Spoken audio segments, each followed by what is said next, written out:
Recording on.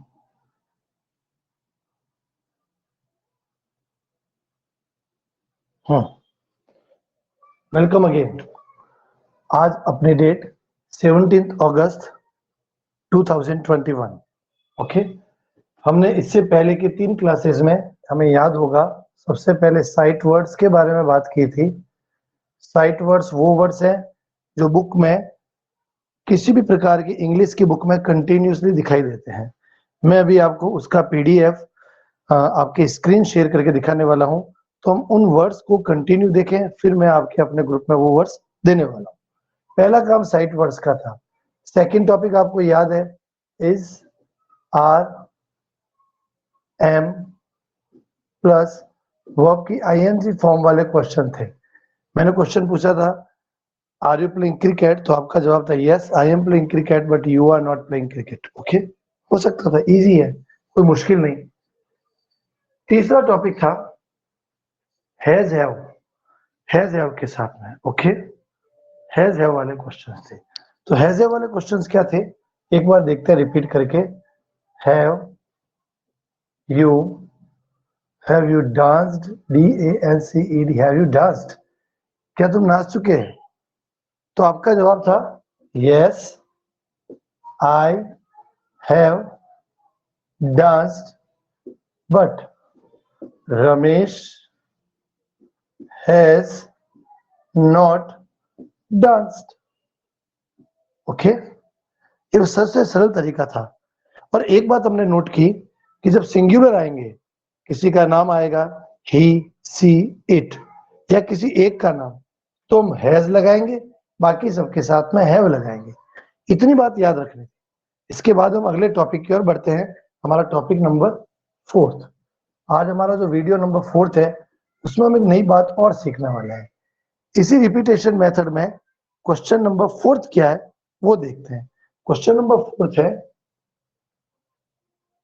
Do you action, ACTION action, question mark. Action यानी कोई भी verb की फर्स्ट फॉर्म लगा दो। यहाँ पर वर्ब की फर्स्ट फॉर्म, यहाँ पर वर्ब की फर्स्ट फॉर्म आने वाली है। हाँ गौरव, आवाज आ रही है बेटा तेरी? अभी नहीं सर, सचिन और निखिल और हाँ वो जुड़ेंगे बेटा। हाँ वो थोड़ी देर बाद जुड़ते हैं बेटा, है ना? इसे म्यूट करो, देखो। हाँ very good. Do you verb की first form, do you V1। इसका मतलब मैं क्वेश्चन बनाता हूं, do you play? Do you play first form हो गई। प्ले की जगह पे do you go, do you eat, यानी वर्ब की फर्स्ट फॉर्म ही लगानी है। अब मैं डू यू प्ले यदि क्वेश्चन आता है तो मुझे जवाब तो यस में देना है, yes. And as we know that you and I are plural in the present tense, तो हम लोग क्या करते हैं, yes I play, yes I play. एक क्वेश्चन और देता हूं, do you eat pizza? Do you eat pizza? इसका जवाब यस में देना है। मयंक, हाँ मयंक बोले, देखो मयंक बोल के बताओ। yes, sir. हाँ, do you eat pizza, yes में जवाब बोलो। Yes, do you eat yes, pizza? हाँ इसका आंसर क्या होगा, यस। अब यू का जवाब क्या होता है बेटा, आई। जब भी क्वेश्चन में यू होता है, आंसर में हमेशा क्या आएगा, आई। तो क्या आंसर बनेगा, यस आई। फर्स्ट फॉर्म वापस लगा दो, ईट पिज्जा। अंडरस्टैंड, समझ में आया बेटा कुछ? एक क्वेश्चन और देखते हैं। गौरव तैयार रहना बेटा, इस बार वापिस मैं को पूछूंगा, उसके बाद उससे पहले Gaurav, do you go to Jaipur? Do you go to Jaipur? अब इसका आंसर बोलो Gaurav. Yes I go to Jaipur. Very good, yes I go to Jaipur. बहुत ही बढ़िया। चलिए अपना माइक को म्यूट करो। मयंक अपने माइक को ऑन करो, देखो सेम तरीके से आंसर देने की कोशिश करना। Okay Mayank, do you watch TV? Do you watch TV? Mayank Bhati बोलो। Yes, I Yes, watch TV. Very good, इतना इजी था ये। Yes I watch TV. आप में से कौन बताएगा जब इजी है तो क्या होता है, उसके लिए कौन सा फ्रेज काम में लेते हैं? यदि कोई सबसे इजी फ्रेज है, कुछ कोई इजी इडियम बोलिए जिसे लगता है ये तो मेरे लिए बहुत सरल है, बता सकते हैं कोई? देखिए मैं लिखता हूं, हाँ, PIECE, पीस ऑफ केक। जब आपको कोई क्वेश्चन बहुत इजी लगे तो बोलिए it's a piece of cake. या पीस ऑफ केक का मतलब केक का टुकड़ा नहीं है, पीस ऑफ केक का मतलब ही होता है वेरी इजी। अगर आपको कोई काम बहुत इजी लगता है तो आप बोलिए हाँ it's a piece of cake. कोई आपको कहे कि 15 गुलाब जामुन खा जाएगा, क्यों नहीं खा सकता, it's a piece of cake. वो पीस ऑफ केक है नहीं, इसका मतलब है मेरे लिए बहुत ही इजी है। बहुत सारे क्वेश्चंस इजीली सॉल्व हो जाते हैं। आप क्या कहेंगे? I solve this question because it's like a piece of cake. ये मेरे लिए एक पीस ऑफ केक है। चलिए आगे बढ़ते हैं। तो पीस ऑफ केक क्या होता है वो हमने पढ़ा। अब इसी का नेगेटिव रेस्पॉन्स देखते हैं। देखिए नो में जवाब देना आना चाहिए। नो में जवाब कैसे है? क्वेश्चन था do you play football, FOOTBALL, football. Yes में तो आंसर इजी था, यस आई प्ले फुटबॉल। दिक्कत बेटा यहां पर है बट लगाने के बाद में। ध्यान से सुनना, बट लगाने के बाद में सबसे बड़ी दिक्कत है हमारे पास में। बट लगाने के बाद में सबसे बड़ी दिक्कत क्या है कि अब नेगेटिव रेस्पॉन्स देना है लेकिन हमारे पास कोई हेल्पिंग वर्ब नहीं है। हेल्पिंग वर्ब है, ये देखिए ये रही डू। अब इसी को काम में लेते हैं। Yes I play football but, लेकिन हमारी आदत है हम सिंगुलर में जाते हैं तो डू नहीं तो does. Ram does not play football. Yes I play football but Ram does not play football. मेरी बात ध्यान से सुनना बेटा, यदि हमको नेगेटिव रेस्पॉन्स देना हो और प्लूरल हो तो हम डू नॉट लगाएंगे, और सिंगुलर हो तो डज नॉट लगाएंगे। मैं वापस बोल रहा हूं, प्लूरल हो तो डू नॉट लगाओ, सिंगुलर है तो डज नॉट लगाओ। इतनी सी बात याद रखिए।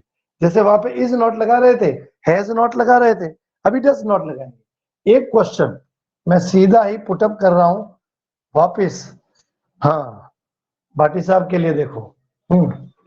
Do you cook food, do you cook food? पहले यस में क्या जवाब होगा बोलिए भाटी जी। हाँ यस, हाँ कोशिश करो। Yes I cook food. अब नेगेटिव रेस्पॉन्स कैसे दूंगा बताइए? बट नेगेटिव रेस्पॉन्स देके बताओ Gaurav. Yes I cook food but, हाँ तो मैं इसका जवाब दूंगा बट कोई भी नाम ले लेता हूं मैं, मोहन। राम डू, हाँ डू नॉट या does not? Do do not या डज नॉट? गलत, मोहन सिंगुलर डू है तो does not. Does not very good, Mohan does not cook cook food. Bhati ji आप थोड़े लेट है क्या? आपका माइक अनम्यूट नहीं हुआ था इसीलिए आपने नहीं बोला जवाब। वापस ध्यान दीजिए, एक क्वेश्चन और, इसके बाद अगला क्वेश्चन बनने वाला है last. Okay, does Ram right a story? अब ये मुश्किल क्वेश्चन आ गया। Does Ram right a story? Answer बनने वाला है yes Ram rights. Yes Ram rights. आपको लगेगा राइट्स कैसे बना, अभी समझते हैं। Yes Ram rights a story. थोड़ी सी दिक्कत आएगी, देखिए वो दिक्कत बड़ी नहीं है। ये कौन सा टेंस है? ये सिंपल प्रेजेंट टेंस, लेकिन हम टेंस की बात नहीं कर रहे हैं। डू था तो हमने सेम टू सेम लिखा, डज आया तो हमने SES लगा दिया। यानी जब भी सिंगुलर आता है तो SES को साथ में लेके आता है। राम राइट्स, ही कुक्स, मोहन प्लेस। ओके, अवतार सर टीचेस, ES लगाना पड़ेगा। Yes Ram rights a story, यानी कि वर्ब की फर्स्ट फॉर्म के साथ में एस और ईएस जोड़ दो, डस का आंसर आ जाएगा। इजी है। एक क्वेश्चन और लिखते हैं ऐसे, does Mitesh watch the Baahubali? Does Mitesh watch the Baahubali? मेरी बात ध्यान से सुनना, क्वेश्चन में डज आ गया, ईएस आया है, तो वॉच का क्या बन जाएगा? वॉचेस बन जाएगा। हाँ मैं कोशिश करेंगे। यस बोलिए, मितेश वॉच या वॉचेस? यस मितेश, हाँ यस मितेश वॉच का क्या बनेगा? WAT, WATCHES, yes Mitesh watches, yes Mitesh watches the Baahubali. तो अब देखिए ये इतना इजी तरीका है कि सर अगर क्वेश्चन में डू मिलता है, हाँ बोलिए बेटा। सर मयंक बाहर निकल गया। कोई बात नहीं बेटा, इजी है वो, उसको नेटवर्क प्रॉब्लम भी तो है ना ये। चलिए, yes Mitesh watches the Baahubali. तो मितेश क्योंकि सिंगुलर है तो हमने वॉचेस लिखा, अगर मितेश एंड रमेश होता तो वॉच ही रहता। इन सब बातों को ध्यान रखिए, जब भी क्वेश्चन में डू मिलता है तो वर्ब की फर्स्ट फॉर्म लगेगी, क्वेश्चन में डज मिलता है तो SES लगा दो। ये सबसे तरीका है, सबसे इजी तरीका है इस प्रकार के क्वेश्चंस को सॉल्व करने का। तो आज हमने जो इस टॉपिक में सीखा वो टॉपिक क्या था? यदि हमें क्वेश्चन में डू मिलता है तो आंसर में वर्ब की फर्स्ट फॉर्म आएगी, और क्वेश्चन में यदि डज मिलता है तो आंसर में V1 प्लस S या ES जुड़ेगा। ओके, ये याद रखना है। अगर ये बात याद कर ली हमने तो सबसे मुश्किल टेंस ये है बेटा, नाम है इसका सिंपल प्रेजेंट टेंस, लेकिन इसके क्वेश्चंस के आंसर्स को देना सबसे टिपिकल होता है, सबसे लास्ट में पढ़ाया जाने वाला टेंस है। आप इसको एक बार में याद कर सकते हैं। देखो कैसे, मैं एक क्वेश्चन लिखता हूं फिर हम हमारे वीडियो को फिनिश करते हैं। हम हमारे ट्रिक पे जाएंगे जो हमारी ड्रिल है। Do you read, READ, do you read the novel, NOVEL, do you read the novel? Answer हो गया yes I read the novel, but Sita does not, Sita does not, याद आया आपको? सीता सिंगुलर है तो हमने डज नॉट लगाया, Sita does not read the novel. अब सीता से क्वेश्चन पुटअप करें वापस, तो क्वेश्चन बनेगा डज से, does Sita read the poem, poem बोल रहा हूं मैं, पोम नॉट पोएम, पोम। तो आंसर बनेगा yes Sita reads, READS, reads. याद कीजिए, सीता सिंगुलर तो रीड्स लगाया, नेगेटिव में एस लगाने की जरूरत नहीं क्योंकि डज आ गया। Yes Sita reads the poem, POEM, poem, but Radhika, RADHIKA, Radhika does not read the poem. अगर यहाँ पर प्लूरल होता तो हम डू नॉट लगाते। आई थिंक आप लोगों को ये टॉपिक समझ में आया होगा। डू नॉट और डज नॉट वाले क्वेश्चंस को याद करना है। इसी के साथ में हमने एक इडियम पढ़ा था, याद आया आपको? Piece of cake. Piece of cake का मतलब सबसे इजी। अगर कोई आपको कहता है to write the answer is a piece of cake, तो पीस ऑफ केक का मतलब हो गया सबसे सरल, वेरी इजी के लिए। तो इस टॉपिक को सबसे इजी मान के चलिए, बहुत सारे क्वेश्चंस को बनाइए इसी प्रकार से। जैसे यू का बाद में सेकंड नंबर पे सीता आया तो सीता से आंसर बना, सीता से फिर क्वेश्चन बना, क्वेश्चन के बाद में सेकंड आंसर में राधिका आया, राधिका को वापस क्वेश्चन बनाओ, राधिका के बाद में जब नाम लिखते हैं तो एक नाम और जोड़ दो, मोहन जोड़ दो, फिर मोहन से क्वेश्चन। ये सबसे सरल तरीका है। इसी प्रकार से एक क्वेश्चन, दो क्वेश्चन, तीन क्वेश्चन, चार क्वेश्चन, 15-20 क्वेश्चन कंटिन्यू बना सकते हैं। अब आप मेरे को देखिए मैं क्वेश्चन कैसे बोलता हूँ। मैं बोल रहा हूँ do you play hockey? Yes I play hockey but Ram does not play hockey. Does Ram play hockey? Yes, Ram plays hockey, but Sita does not play hockey. Does Sita play hockey? Yes, Sita plays hockey, but I do not play hockey. Do you play hockey? Do I play hockey? Yes, you play hockey, but Mohan and Sohan do not play hockey. तो अगला question मेरा मोहन और सोहन से बनना चाहिए। तो मेरे प्यारे बच्चों, इस प्रकार से अगर आप क्वेश्चंस बनाएंगे, अपने आप बोलेंगे क्वेश्चन का आंसर, तो धीरे धीरे ग्रामर भी क्लियर हो जाएगी और हमारे स्पोकन में भी हमको कोई दिक्कत नहीं आने वाली है।